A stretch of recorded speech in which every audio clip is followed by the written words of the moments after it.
नई दिल्ली में सबसे हाई प्रोफाइल सीट है। मृदुल के पास जाते हैं। मृदुल, अरविंद केजरीवाल इस बार दोनों तरफ से घिरे हुए हैं। एक तरफ संदीप दीक्षित है, दूसरी तरफ प्रवेश वर्मा है, जो अभी थोड़ी देर पहले कह रहे थे कि इस बार बीजेपी की सरकार है। लोग क्या कह रहे हैं? बिल्कुल, देखिए, सबसे हॉट सीट है ये न्यू दिल्ली, जहां पर अरविंद केजरीवाल और प्रवेश वर्मा के साथ संदीप दीक्षित भी मैदान में हैं। लेकिन बड़ी बात यही है कि एक सबसे अहम तस्वीर पहले दर्शकों को बता दें, उसके बाद बात करेंगे। रमेश बिधूड़ी भी पहुंचे हुए हैं दर्शन पूजन के लिए। आप देखिए, सुबह पहुंचे हुए थे प्रवेश वर्मा और अब पहुंचे हुए हैं रमेश बिधूड़ी। और कल रात में जो कुछ घटनाक्रम हुआ है उसके बाद दोनों ही पार्टियां, चाहे भारतीय जनता पार्टी हो या आम आदमी पार्टी, एक दूसरे पर गंभीर आरोप लगा रही हैं और सुबह उठकर भगवान से आशीर्वाद मांगा जा रहा है कि इस बार का चुनाव अच्छा हो। और इस बार जनता से आप खुद बात कर रही हैं, कई युवा वोटर्स भी आपके साथ हैं, कई लोग ऐसे भी आए हैं जो लोगों से अपील कर रहे हैं और एक एक करके वोटर्स के निकलने का सिलसिला यहां पर चल रहा है सुचरिता। लेकिन ये तस्वीर पहले हम दर्शकों को दिखा दें, जहां रमेश बिधूड़ी पहुंचे हैं। अपना वोट कास्ट करने के लिए थोड़ी देर में जाएंगे, लेकिन उससे पहले ये विदेश मंत्री एस जयशंकर की तस्वीर हम आपको दिखा रहे हैं। वो भी पहुंच गए हैं वोट कास्ट करने के लिए।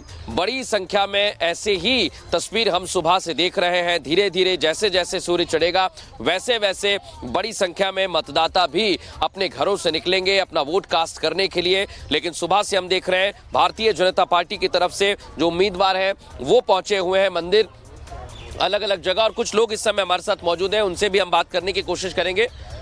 सर, आपने अपना वोट कास्ट कर दिया? जी जी, कर दिया सर। क्या मुद्दे रहे सर आपके? मेरे देश के विकास का मुद्दा है मेरा। और विकास में दो ही मुद्दे हैं, आर्थिक और सामाजिक। अच्छा। सामाजिक रूप से मैं जातिवाद को सबसे ज्यादा खराब मानता हूं देश में। जात पात पे देश को बांटना, जो राजनीति में कोई बांटे या किसी सामाजिक क्षेत्र में बांटे, गलत है। और दिल्ली में तो जबरदस्त जंग रही इस बार। आर्थिक रही तो वो सारा दिल्ली का जो मतदाता देख रहा है उस पर अपना मत प्रकट करेगा। मैंने भी किया है। और जो आर्थिक मुद्दा है वो भी बहुत महत्वपूर्ण है, उसके बिना भी देश आगे नहीं बढ़ सकता। आज गैर बराबरी है, आज जो है बेरोजगारी है। दिल्ली में कह रहा है मारपीट का भी आरोप लगा रहे हैं एक दूसरे पे। हो सकता है, जिस सब तरह के जो है तत्व होते हैं वो लोग मैनेज कर लेते हैं, तो उस तरह का होता है। ये बहस हर चुनाव में हम देखते हैं और ये ज़्यादा ही अच्छी बात नहीं है, क्योंकि हम ये मानते हैं कि जितना अच्छा सभ्य तरीके से हम अपना वोट डाल सके वो डालना चाहिए। ये तो अपने मन की बात है कि हम किसको देना चाहते हैं। लड़ना या एक दूसरे के ऊपर बहुत ही अश्लील भाषा में आरोप लगाना, ये बहुत गलत है। आपको पेड़ भी मिला है वहाँ?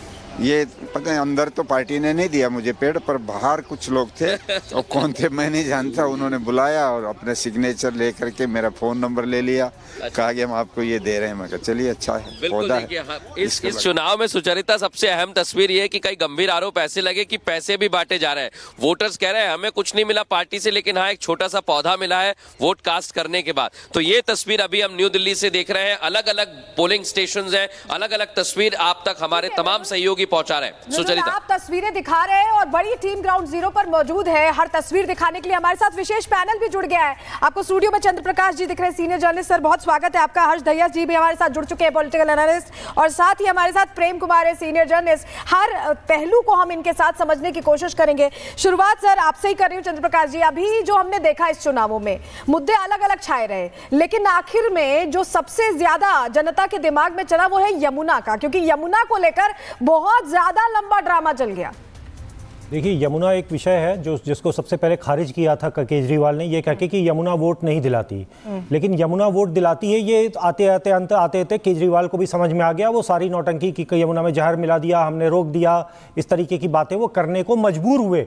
यहाँ पे विपक्ष की सफलता है कि विपक्ष उनको ड्रैग करके लाया उस जगह पे, मुद्दे पे जो दिल्ली का असली मुद्दा था। जनता की भी ये सफलता है। केजरीवाल मुद्दों से भाग रहे थे। उन्होंने सबसे पहले जब चुनाव प्रचार शुरू किया था तो ये कहा था कि अब हम रेवड़ी ही बांटेंगे, क्योंकि उनके पास काम गिनाने को कुछ था नहीं। तो उन्होंने स्पष्ट रूप से मंच से कहा कि अब हम रेवड़ी बांट के, और रेवड़ी को उन्होंने बहुत हाई पेडेस्टल पे रखा, बुरे तरीके से नहीं कहा, अच्छे तरीके से कहा।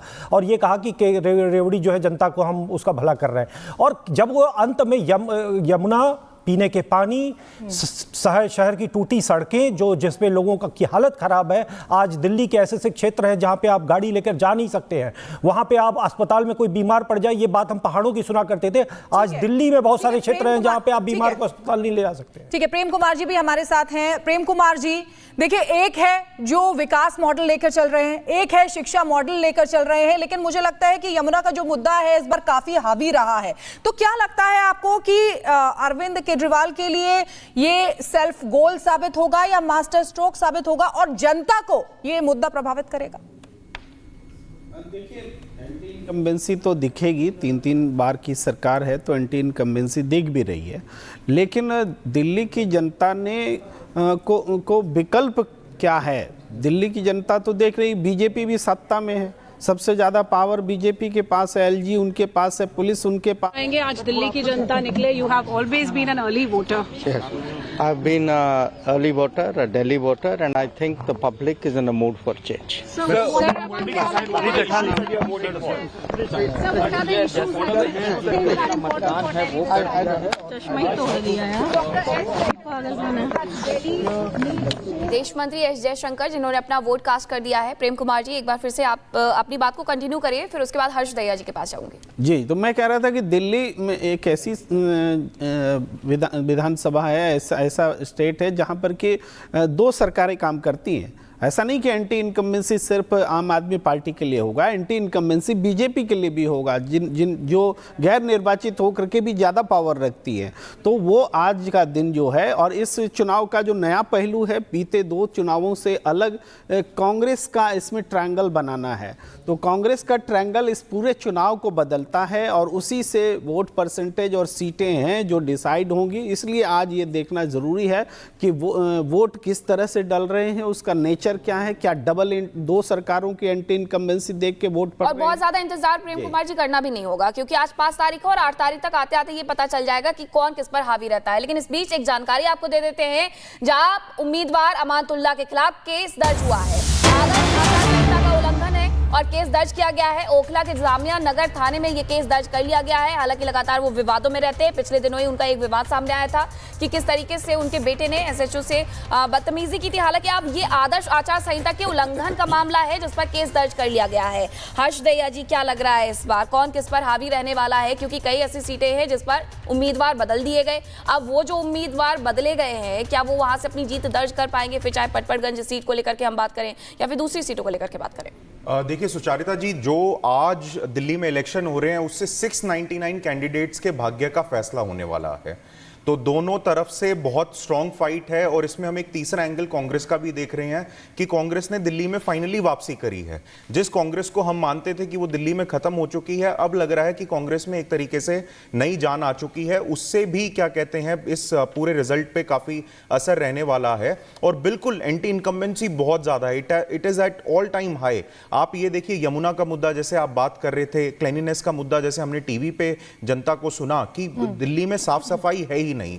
और देखिए, जो ये कंप्लेन करते हैं आम आदमी पार्टी की भाजपा काम नहीं करने दे रही, तो लोगों ने भी मेरे को लगता है कहीं ना कहीं मन बना लिया है कि कम से कम हम भाजपा या कांग्रेस को ही ट्राई कर लें। लेकिन आपने बहुत इंपॉर्टेंट पॉइंट ऐड किया है हर्ष दहिया जी। मैं चाहूंगी चंद्र प्रकाश जी जवाब दें। चंद्र प्रकाश जी, क्या कांग्रेस कंटेस्ट में है? आपको ऐसा लग रहा है, आपने महसूस किया है कि ये मतलब यहाँ पर त्रिकोणीय मुकाबला है? क्या आपने ऐसा महसूस किया? देखिए, कांग्रेस को खारिज तो नहीं कर सकते, लेकिन कंटेस्ट में है या नहीं, ये बहुत कठिन प्रश्न है। अभी हम तुरंत कुछ नहीं कह सकते, ये हो सकता है किसी का आकलन हो, लेकिन कांग्रेस है या नहीं, इसका संकेत हमें 2022 के एमसीडी चुनाव से मिलता है, जहां पे कांग्रेस नहीं थी और वो चुनाव होता है, वो ठीक ठाक वोट काटती है और उसकी प्रेजेंस दिखती है। फिर लोकसभा चुनाव में दिखता, तो कांग्रेस लगातार एक नीचे, एक ठीक है कारपेट के नीचे अगर राजनीतिक रूप से ना दिखाई दे, लेकिन जनता के स्तर पे कांग्रेस की उपस्थिति कभी खारिज नहीं कर सकते आप।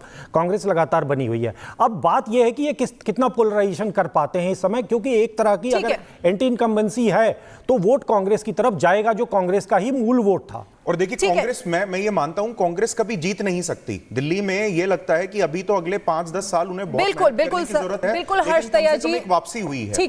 ठीक है, वापस इस पर चर्चा करेंगे। और एक बहुत बड़ी टीम हमारी ग्राउंड जीरो पर से भी जुड़ी हुई है, हर तस्वीर वहां से दिखाएंगे, लेकिन यहां रुकेंगे एक छोटे से ब्रेक के लिए।